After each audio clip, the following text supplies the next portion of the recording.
Praise the Lord. हम आज की सुबह के लिए परमेश्वर का धन्यवाद करते हैं जो सुबह हमारे परमेश्वर ने हमें दिया है।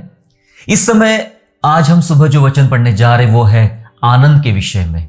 जी हाँ, आनंद ये कोई व्यक्ति का नाम नहीं है, किसी इंसान के नाम पर बात नहीं कर रहा हूं, लेकिन आनंद का मतलब यहां पर मेरा है हैप्पीनेस। जो जीवन में जो आनंद होता है उस आनंद की आज मैं बात कर रहा हूं।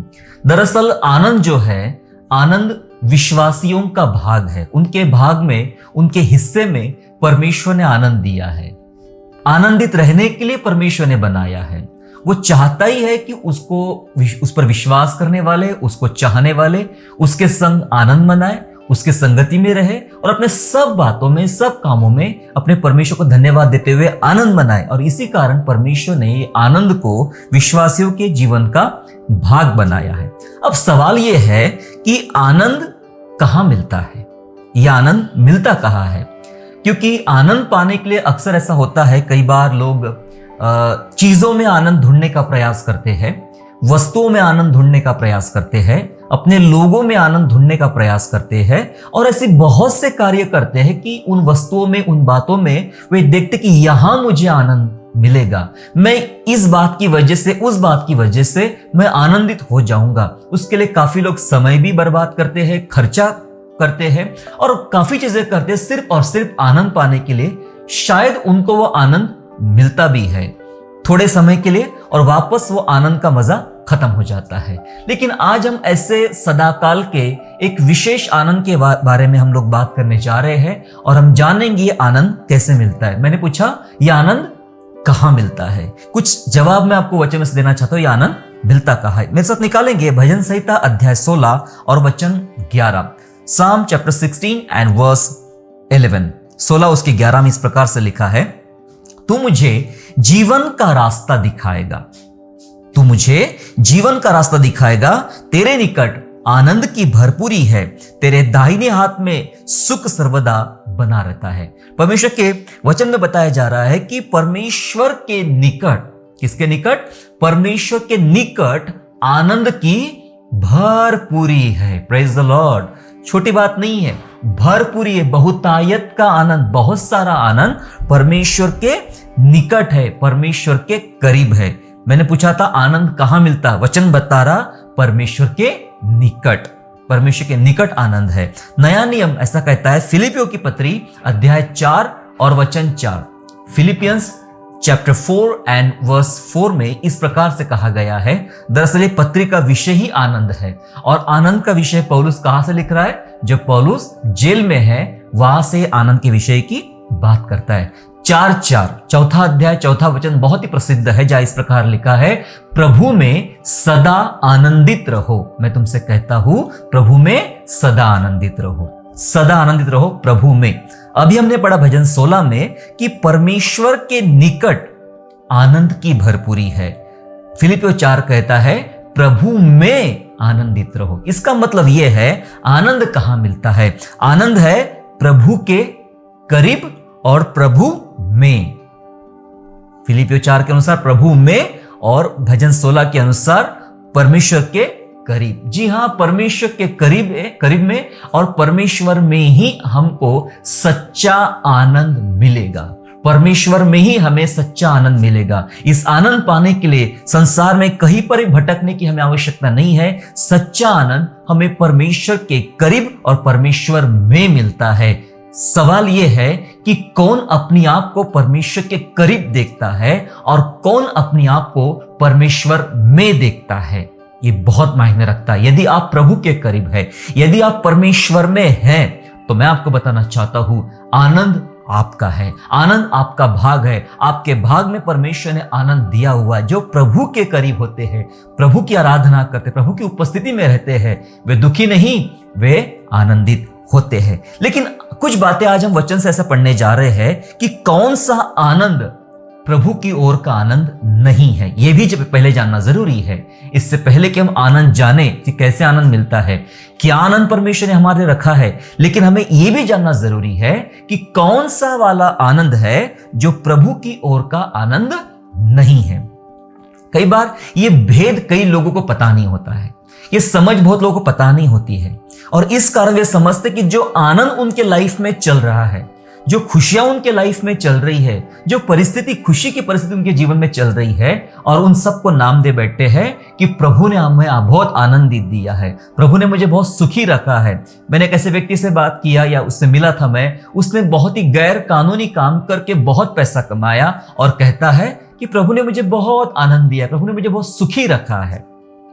जी हाँ, गैर कानूनी पैसा कमा के आप सुखी हो गए हो और इसको आप प्रभु का दिया गया आनंद कह रहे हो? सोचना पड़ेगा। जी हाँ, सोचना पड़ेगा। कुछ लोग ऐसा कहते हैं कि बहुत आनंद है, उनके सारा जीवन बुराइयों में बीतता है, बुरे कामों में बीतता है, और जब कोई उनसे बात करे तो वो कहते हैं कि सचमुच ईश्वर ने मुझे बहुत आनंद दिया है। आज हम ये भी जानेंगे कि कौन सा आनंद प्रभु की ओर का आनंद नहीं है। 2 उदाहरणों के साथ मैं इस बात को समझाना चाहूंगा कि कौन सा आनंद प्रभु की ओर का आनंद नहीं है। उसके लिए हमें चलना पड़ेगा उत्पत्ति की पुस्तक में अध्याय 31, जेनेसिस चैप्टर 31 एंड वर्स 27। 31वां अध्याय उत्पत्ति का और 27 वचन देखिए, इस प्रकार से लिखा है। 31 से 27 में इस प्रकार लिखा है, तू क्यों चुपके से भाग आया और मुझसे बिना कुछ कहे मेरे पास से चोरी से चला आया? नहीं तो मैं तुझे आनंद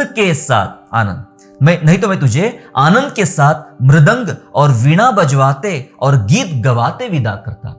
कौन कह रहा है? लाबान किससे कह रहा है? अपने दामाद से कह रहा है, याकूब से कह रहा है।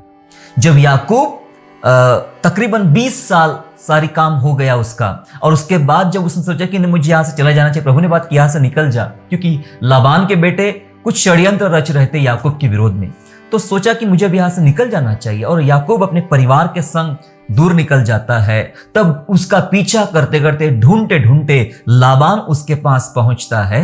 हालांकि बीच रास्ते में परमेश्वर लाबान को डांटता है कि याकूब को भला बुरा कुछ भी नहीं कहना है, लेकिन लाबान यहां पे कुछ बात कर रहा है। मैं आपको थोड़ा लाबान के बारे में बता दूं।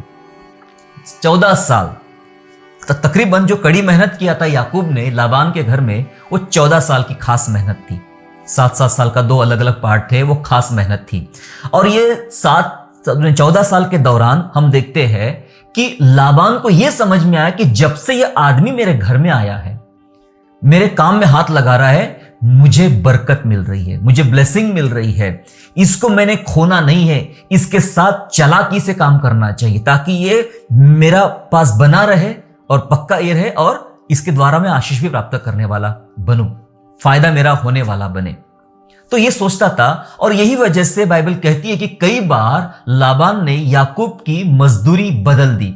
झूठे आरोप लगाता था, एक बकरी तेरे में से आज कम है, आज ये नुकसान हुआ है, आज वो नुकसान हुआ है। हमेशा उसकी मजदूरी बदल दी गई, उसके साथ धोखा किया। लाबान ने हर बार याकूब के संग धोखा किया, और ये बात उसकी याकूब की बेटियों को भी, मतलब पत्नियों को भी, लाबान की बेटियों को याकूब की पत्नियों की बात अच्छे से पता थी। और ये सब गुमराह करने वाली बात थी लाबान की। और जब याकूब उसके पास से भागा तो वो तिल मिला गया। लाबान तिल मिला गया कि मुझे छोड़ के कैसे भाग सकता है, ये मुझे छोड़ के कैसे भाग सकता है। और वो जब परमेश्वर ने उसे डांटा, परमेश्वर ने डांटा कि कुछ भी नहीं कहना याकूब को, तब वो इस प्रकार से बात कहता है। इसे कहते हैं चिकनी चुपड़ी बातें, अपनी चालू भाषा में कहते हैं चिकनी चुपड़ी बातें, जहां ऐसा लिखा है, तू क्यों चुपके से भाग आया याकूब, और मुझसे बिना पूछे मेरे पास से चोरी से चला आया? नहीं तो मैं तुझे आनंद के साथ मृदंग बजाते हुए, वीणा बजवाते हुए, गीत गवाते विदा करता। क्या सही बात है? ऐसा दिल था लाबान का कि मैं तेरे जाने का आनंद मनाता। ऐसा दिल था लाबान का कि तेरे जाने की खुशी मनाता। मृदंग वीणा बजाते हुए, ढोल बजाते हुए मैं तुझे विदा करता था। मैं आनंद मनाता तेरे विदाई का, मैं आनंद मनाता था। दरअसल लाबान वैसा नहीं था कि वो आनंद मना पाए याकूब की विदाई पर, लेकिन वो आनंद की बात कर रहा है। आनंद की बात कर रहा है। कौन सा आनंद है ये? छल और कपट से किया जाने वाला आनंद है। वो आनंद बता रहा है कि मैं आनंद बता रहा हूं, मैं आनंदित होता अगर तुझे ढंग से विदा करता तो। वो आनंद बता तो रहा है, लेकिन वो आनंद दिल से नहीं है, वो सच्चा आनंद नहीं है। वो आनंद छल और कपट से किया गया आनंद है।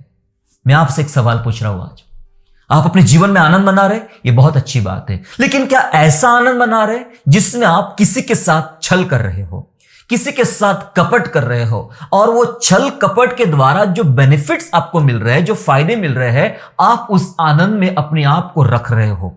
किसी के साथ धोखा हुआ है और आप आनंद की बात कर रहे हो। आप लोगों को खुश करने के लिए, अपने आप को सीधा बताने के लिए, अपने आप को सही बताने के लिए झूठ मूठ की बातें करके, मैं तुझे आनंद से विदा करता, मृदंग बजा के, वीणा बजा के, ऐसी बातें कर रहे हो कि अपने आप को सही साबित करने के लिए, और उसमें आप अपना आनंद ढूंढ रहे हो। मैं बता दूं, यह आनंद परमेश्वर की ओर का आनंद नहीं है। जबकि हमने पढ़ा परमेश्वर के निकट आनंद की भरपूरी है और प्रभु में आनंद है।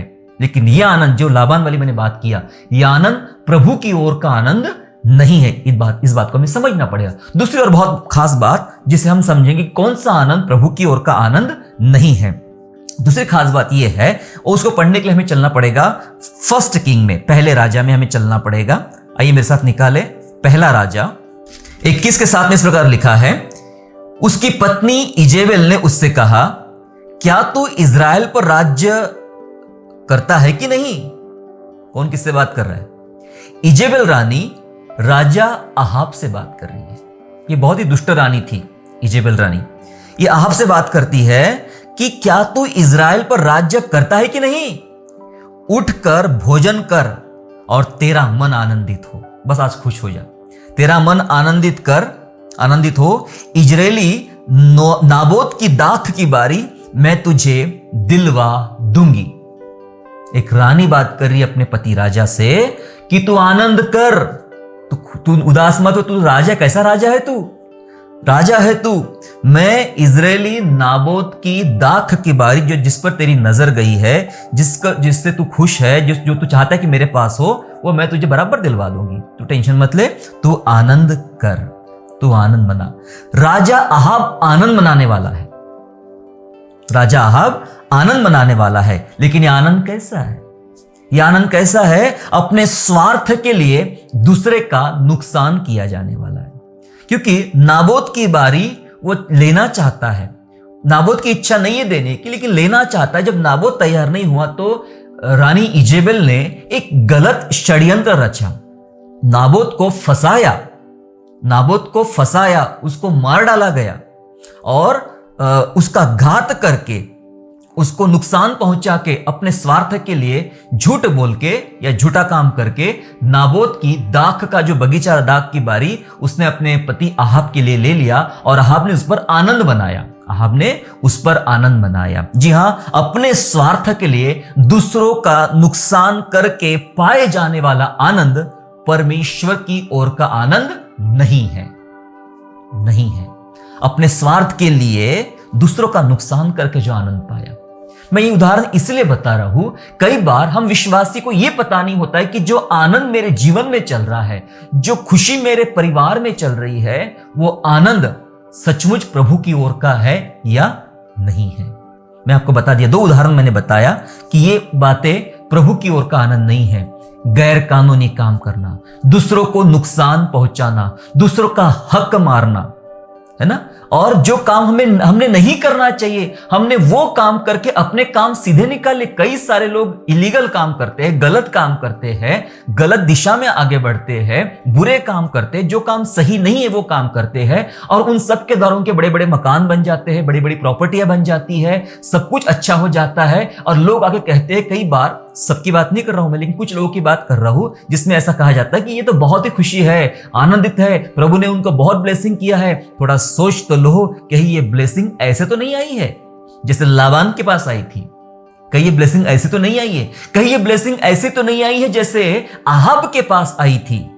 और वो भी खुश था। क्या सुंदर, दरवाजा खोलता हो खिड़की का तो सुंदर दाख की बारी मेरे नजर के सामने, मेरे खिड़की के सामने दिखाई पड़ती है। क्या आनंद है, ईश्वर ने मुझे कितना अच्छा आनंद दिया है। अगर ऐसे आनंद की बात कर रहे हो आप, तो मैं आपको बता देना चाहता हूं, यह आनंद परमेश्वर की ओर का आनंद नहीं है। जी हां, तो कौन सा आनंद है जो परमेश्वर देना चाहता है? कौन सी बात है प्रभु देना चाहता है? इसको भी हम समझेंगे, लेकिन एक वचन जरूर समझना मैं चाहता हूं कि हम इस वचन को हमने जरूर समझ लेना चाहिए, और जिसको हम लोग निकाल लेंगे अय्यूब की पुस्तक में। हम लोग निकालेंगे अय्यूब की पुस्तक, book of Job and chapter 20 and verse 5, 20वां अध्याय और वचन 5, जहां इस प्रकार से लिखा है कि दुष्टों का ताली बजाना जल्दी बंद हो जाता है। कितना सुंदर वचन है।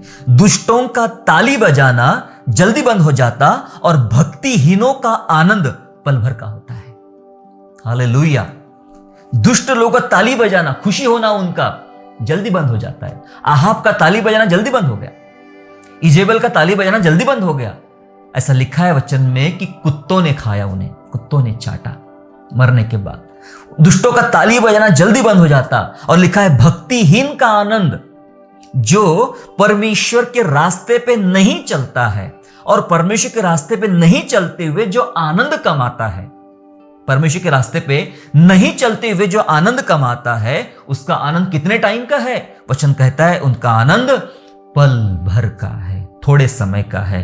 जी हां, थोड़े समय का आनंद है। इसलिए हमने वचन में पढ़ा, यह आनंद परमेश्वर की ओर का आनंद नहीं है। जो आनंद तो वो है जो हमने पढ़ा था कि प्रभु के निकट आनंद की भरपूरी है। और प्रभु में हमें जानना होगा प्रभु के निकट होना क्या होता है और प्रभु में होना क्या होता है। जब ऐसा रहेगा तो भरपूरी का आनंद, सदा का आनंद, न खत्म होने वाला आनंद परमेश्वर आपके जीवन में देना चाहता। मेरे प्यारो, आप कौन सा आनंद पाना चाहते हैं? फैसला आपके हाथ में है। अगली कुछ बातें हम जल्दी से पढ़ेंगे कि विश्वासियों का आनंद क्या है। इस बात पर आज अपना ध्यान हम लेकर चले जाएंगे। हमें यह जानना जरूरी है कि विश्वासियों का आनंद क्या है। क्या है विश्वासियों का आनंद? आइए इस आनंद को समझने के लिए मेरे साथ चलेंगे आप नया नियम में 3 जॉन, 3 यूहन्ना और 1 अध्याय वचन 3 और वचन 4। 3 यूहन्ना की पत्री और 1 अध्याय और 3 और 4 जय इस प्रकार से लिखा है, क्योंकि जब भाइयों ने आकर तेरे उस सत्य की गवाही दी। गयुस से बात कर रहा है यूहन्ना, गयुस से बात कर रहा है, उसे पत्री लिखी और उससे बात कर रहा है कि जब भाइयों ने आकर तेरे उस सत्य की गवाही दी जिस पर तू सचमुच चलता है, गयुस की फैमिली जिस पर चलती है, तो मैं बहुत आनंदित हुआ। पौलुस यूहन्ना कहता है, मैं बहुत आनंदित हुआ जब ये मैंने समाचार मिला कि सचमुच तू सत्य पर चलता है, गवाही दी और सत्य पर चलता है। इस बात सुनकर मैं बहुत खुश हुआ। मुझे इससे बढ़कर और कोई आनंद नहीं, यूहन्ना कहता है, मुझे इससे बढ़कर कोई आनंद नहीं कि मैं सुनूं कि मेरे लड़के वाले सत्य पर चलते हैं, मेरे लड़के वाले सत्य पर चलते हैं। यूहन्ना की पत्री, तीसरी पत्री, ये बात हमें बता रही है कि विश्वासियों का सच्चा आनंद क्या है, सेवकों का सच्चा आनंद क्या है, प्रभु की भक्ति करने वालों का सच्चा आनंद क्या है। सच्चा आनंद यह है मेरे प्यारो, जब आपका परिवार और आपके बच्चे सत्य पर चलते हैं, सत्य पर चलते हैं। यह सच्चा आनंद है मेरे प्यारो। यूहन्ना इस बात को, गयुस को लेकर इस बात से खुश था कि तू, तेरी गवाही सुनी मैंने, तेरे बारे में बताया गया कि तू कितना ईमानदार है, कितना सच्चाई पर चलता है। और चौथा वचन बोलता है कि इससे बढ़कर मुझे कोई आनंद ही नहीं कि मैं क्या सुनूं कि मेरे लड़के वाले सत्य पर चलते। जिन बच्चे मेरे सेवकाई में तैयार हुए, जो लोग मेरे सेवा के द्वारा तैयार हुए, वे लोग सत्य पर चलते हैं। और ये जब सत्य पर चलते हैं तो ये बात सुनकर, समझकर, ये गवाही जानकर मैं बहुत आनंदित हूं। ये सिर्फ एक सेवक का रोल नहीं है, ये प्रत्येक परिवार की भूमिका है, प्रत्येक परिवार के मुखिया की भूमिका है, प्रत्येक परिवार के प्रत्येक सदस्य की भूमिका है कि मैं और मेरा घराना क्या सत्य पर चल रहे हैं, सच्चाई पर चल रहे हैं। और वो बात से यूहन्ना को ज्यादा आनंद मिला है। क्या आपको भी ज्यादा आनंद मिलता है ये बात से सुनकर कि आपका परिवार, आपके बच्चे सच्चाई पर चल रहे हैं? कई घरों में, कई परिवारों में पाया जाता है कि वे लोग सच्चाई पर नहीं चलते हैं, ईमानदारी से अपना जीवन नहीं जीते हैं, पवित्रता के साथ अपना जीवन नहीं जी रहे हैं, जैसा मन में आया वैसा जीवन जी रहे हैं। बस अपने नाम के साथ एक नाम रख लिया कि हम मसीही हैं, पर सच्चा जीवन नहीं जी रहे हैं। और उनके द्वारा कई सारे जगह में गवाही खराब हो रही है, परमेश्वर के नाम की निंदा हो रही है। ऐसा लिखा है रोमियो की पत्री में कि तुम्हारे कारण परमेश्वर के नाम की निंदा भी हो रही है। ये सब कुछ चल रहा है। और ऐसी बातों से कोई भी माता पिता, कोई भी कलीसिया, कोई भी अगुवे, कोई भी सेवक कभी भी खुश नहीं हो सकते हैं। जी हां, कभी भी खुश नहीं हो सकते हैं।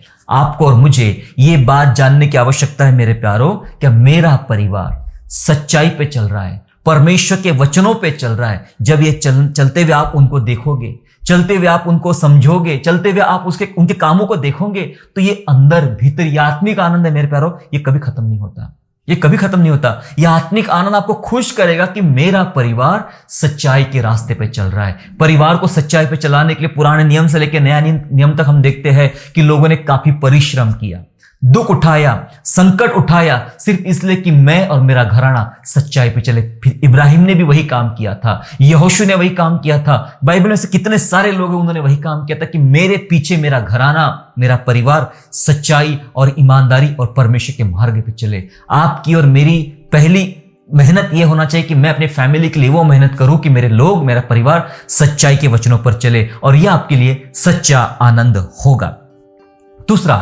दूसरे आनंद की हम बात करेंगे जल्दी से कि दूसरा आनंद क्या है जो हमें आज जानने की आवश्यकता है, जिसके लिए हम लोग निकालेंगे Hebrew, book of Hebrew chapter 10, 10वां अध्याय इब्रानियों का और वचन 34। इब्रानियों 10 और वचन 34, 34 वर्स, उसमें इस प्रकार से लिखा है, क्योंकि तुम कैदियों के दुख में भी दुखी हुए, क्योंकि तुम कैदियों के दुख में भी दुखी हुए और अपनी संपत्ति भी आनंद से लूटने दी।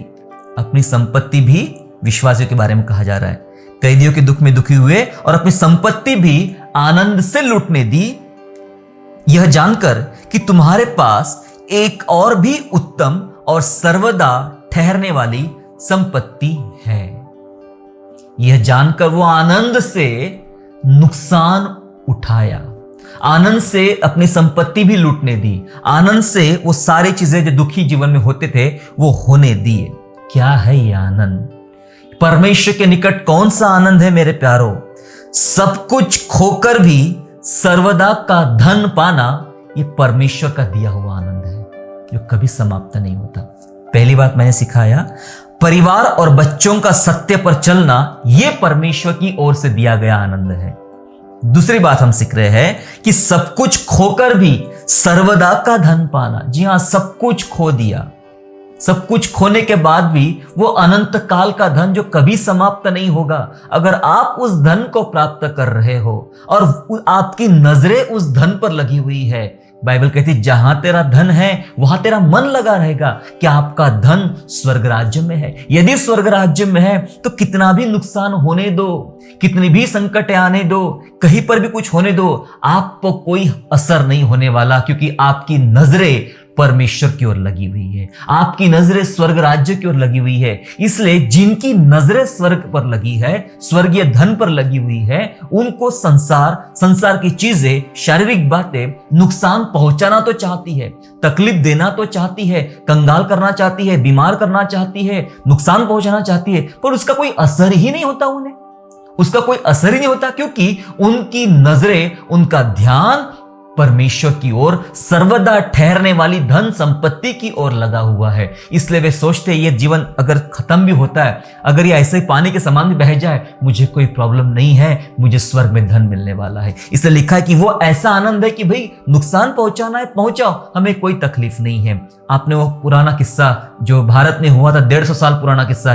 150-160 साल उस घटना को हो गए, जो गीत फेमस था, यीशु के पीछे मैं चलने लगा ना लौटूंगा, जिसने गीत बनाया था, गाया था, एक आदिवासी परिवार से, उस व्यक्ति को उसके परिवार सहित मार डाला गया, परिवार सहित मार डाला गया। उसकी नजरों के सामने वो परिवार मर रहा है, लेकिन वो खुश है, उसे कोई फिक्र नहीं है। उसे पता था कि सर्वदा ठहरने वाली धन संपत्ति मेरा इंतजार कर रही है। भले मैं आज अपने लोगों को खो दूं, अपने आप को खो दूं, परिवार को खो दूं, परमेश्वर की सर्वदा ठहरने वाली धन संपत्ति नहीं खोऊंगा, और जिसको मैं खोऊंगा उसे मैं अवश्य स्वर्ग राज्य में वापस पाऊंगा। और वो आनंद के सामने जिन्होंने उसको मारा, उनका जो गुस्सा था वो इतना प्रभावशाली नहीं ठहरा जितना इस व्यक्ति के अंदर आनंद था। मेरे प्यारो, आनंद बहुत बड़ा है, आनंद को अपना काम करने दीजिए। जी हां, सब कुछ खोकर सर्वदा का धन प्राप्त करना वो आनंद है। क्या आपने खोया है? अगर आप खोई वाली चीजों में अगर खुश है, कोई प्रॉब्लम नहीं, खोने दो। परमेश्वर इसमें से भी आपको एक बेहतर आनंद डालेगा। परमेश्वर आपके शोक के दिनों को बदल डालेगा, आनंद में बदल डालेगा। है ना, एस्तर रानी के समय हम देखते हैं कि लोग मरने पर थे, 127 प्रांत के लोगों के खिलाफ षड्यंत्र बनाया गया था उनको मार डाला जाए। लेकिन जब 9वां अध्याय यदि आपने एस्तर का पढ़ा होगा तो उसमें ऐसा हुआ है कि वो जो पर्व जिसमें लिखा है ये महीना, ये समय वो है जो शोक को आनंद में बदल डाला। परमेश्वर ने तुम्हारे दुख को आनंद में बदल डाला। इसको आनंद का पर्व मनाया करना, एक दूसरे को गिफ्ट दिया करना, और तब से वो त्योहार मनाया जाता है। मेरे प्यारो, वो दिन जब उनकी मौत जीवन में बदल गई, जी हाँ, उन्होंने वो पाया। आप भी पा सकते हैं मेरे प्यारो। सवाल यह है कि आप सब कुछ खोने को तैयार है, खोने पे आप आनंदित होते हैं। आपको दुखी नहीं होना है, निराश नहीं होना है, खुश होना है। ठीक है, चल जाता है, जाने दो, लेकिन मैं प्रभु में सर्वदा आनंदित रहूंगा। पहली बात, परिवार और बच्चों का सत्य पर चलते हुए देखना, यह परमेश्वर के द्वारा दिया गया आनंद है। दूसरी बात, सब कुछ खोकर भी सर्वदा का धन प्राप्त करना, सर्वदा का धन पर अपनी आशा रखना, वो सच्चा आनंद है जो परमेश्वर की ओर से मिलता है। तीसरी और अंतिम बात, हालांकि बहुत ही बातें हैं लेकिन मैं समाप्त करना चाहता हूं। तीसरी और अंतिम बात, उद्धार का आनंद महसूस करना। उद्धार का आनंद महसूस करना। पता है बाइबल में सबसे बड़ा चमत्कार क्या है? याद है कोई सबसे बड़ा चमत्कार बाइबल का? सोचिए सोचिए। नहीं, बाइबल में सबसे बड़ा है चमत्कार उद्धार। बाइबल में सबसे बड़ा चमत्कार है उद्धार, और इससे बड़ा चमत्कार बाइबल में दिखाई नहीं पड़ता मेरे प्यारों। और वो जो चमत्कार परमेश्वर ने आपके जीवन में किया है, वो जो उद्धार परमेश्वर ने आपको दिया है, उस उद्धार के आनंद में जो विभोर हो जाता है, डूब जाता है, उसको महसूस करता है, ये ऐसा आनंद है छीना नहीं जाएगा। हमने क्या पढ़ा? दुष्टों का ताली बजाना जल्दी खत्म हो जाएगा और भक्तिहीन का आनंद तुरंत लुप्त हो जाएगा। लेकिन ये उद्धार का आनंद समाप्त होने वाला नहीं है। मैं आपको 2 उदाहरण बताऊंगा उसके लिए भी। एक हन्ना का उदाहरण। हन्ना कौन? शमूएल की मां, जो हमें मिलेगी 1 शमूएल चैप्टर 2 एंड 1 वर्स। पहला शमूएल 2 अध्याय 1 वचन इस प्रकार लिखा है, और हन्ना ने प्रार्थना करके कहा, मेरा मन यहोवा के कारण मगन है, मेरा सिंग यहोवा के कारण ऊंचा है, मेरा मुंह मेरे शत्रुओं के विरुद्ध खुल गया, क्योंकि मैं तेरे किए हुए उद्धार से आनंदित हूं। हन्ना क्या सुंदर बात कहती है। उसे कोई बच्चा ही नहीं था, संतान बांझ थी, परमेश्वर ने उसको संतान दिया, उसके बाद और भी संतान दिया, बाइबल ऐसा कहती है। अब वो आनंद का गीत गाती है, वो कहती है कि मैं तेरे किए हुए उद्धार से आनंदित हूं। क्या महसूस कर रही है अपने जीवन में उद्धार को? हालांकि वो पुराना नियम है, पुराने नियम में वो वाली बात नहीं थी यीशु मसीह के बलिदान के द्वारा उद्धार प्राप्त करना, लेकिन जो भी व्यवस्था और नियम के आधार पे वे उद्धार को समझते थे, प्राप्त करते थे, वो बात को लेकर हन्ना बहुत खुश है और कहती है कि मेरा मन उस उद्धार के कारण मैं अत्यंत आनंदित हूं। बहुत मगन है मेरे प्यारों अपने उद्धार में। क्या आप मगन है अपने उद्धार में? जो परमेश्वर ने आपको उद्धार दिया है, सबसे बड़ी कीमती वस्तु है वो, सबसे बड़ा चमत्कार है उद्धार। आओ उसमें आनंद मनाए, आप उस आनंद को महसूस करें। ये बहुत बड़ा आनंद है, ये आपसे खोया नहीं जाएगा। और दूसरा एग्जाम्पल मैं न्यू टेस्टामेंट से देना चाहता हूं, और ये एग्जाम्पल है मरियम का। क्रिसमस आ रहा है और मरियम जब वो गर्भवती थी तो उसने एक भजन गाई, एक गीत गाई, और इस प्रकार से वो है लूका रचित सुसमाचार अध्याय 1 वचन 47, Luke gospel chapter 1 and verse 47, जहां ऐसा लिखा है, और मेरी आत्मा मेरे उद्धार करने वाले परमेश्वर से आनंदित हुई। मरियम ये नहीं कहती कि मैं उद्धार करता हूं, ये बात सुन लीजिएगा। मरियम ये नहीं कहती कि मैं उद्धार करता हूं, मरियम ये कहती कि मेरी आत्मा मेरे उद्धार करने वाले परमेश्वर से आनंदित हुई। वो अपनी उद्धार की आवश्यकता को बताती है और देखती कि सचमुच परमेश्वर ने मेरा उद्धार किया है। यस, वो उस उद्धार में आनंदित। मरियम बहुत ही धर्मी, एक अच्छी स्त्री थी, और वो कहती है मैं अपने उद्धार की वजह से परमेश्वर में आनंदित हूं। बस मेरे प्यारो, यह आनंद महसूस करे रोजमर्रा के जीवन में, अपने जीवन में, कि मैं आनंदित हूं क्योंकि परमेश्वर ने मेरा उद्धार किया है। मैं आनंदित हूं, प्रभु ने मुझे बचाया है। मैं आनंदित हूं, प्रभु ने मेरा छुटकारा किया है। इससे बड़ा आनंद क्या हो सकता है मेरे प्यारो? क्या आप लाबान के समान छल और कपट करने वाले आनंद मनाने का प्रयास कर रहे हैं आप? या आप उस इजेबेल के समान झूठा आनंद मनाने का प्रयास कर रहे हैं, जो दूसरों को नुकसान पहुंचा के, दूसरों को ठगा के, नुकसान पहुंचा के उन पर अपना फायदा कमाया? कई सारे लोग ऐसा कर रहे हैं आज। इमोशनल ब्लैकमेल करते हैं, लोगों को ठगाते हैं और उनके ऊपर फायदा उठा के धन कमा रहे हैं और कहते हैं ये प्रभु की आशीष है। क्या ऐसा आनंद कमा रहे हैं आप? अगर ऐसा आनंद है तो यह आनंद प्रभु की ओर से नहीं है, ये जल्दी लुप्त हो सकता है, खत्म हो सकता है। ये हमने अय्यूब 20 में पढ़ लिए हैं।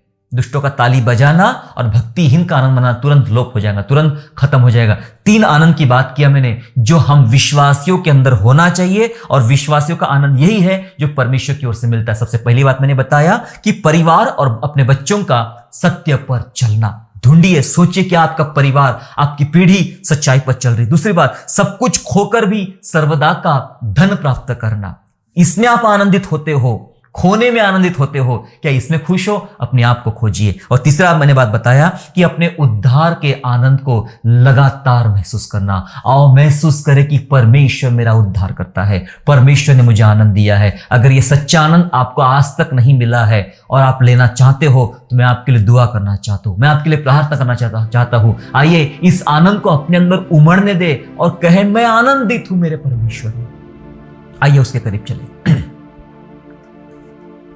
Thank you Jesus Lord, thank you master, धन्यवाद यीशु, धन्यवाद प्रभु जी।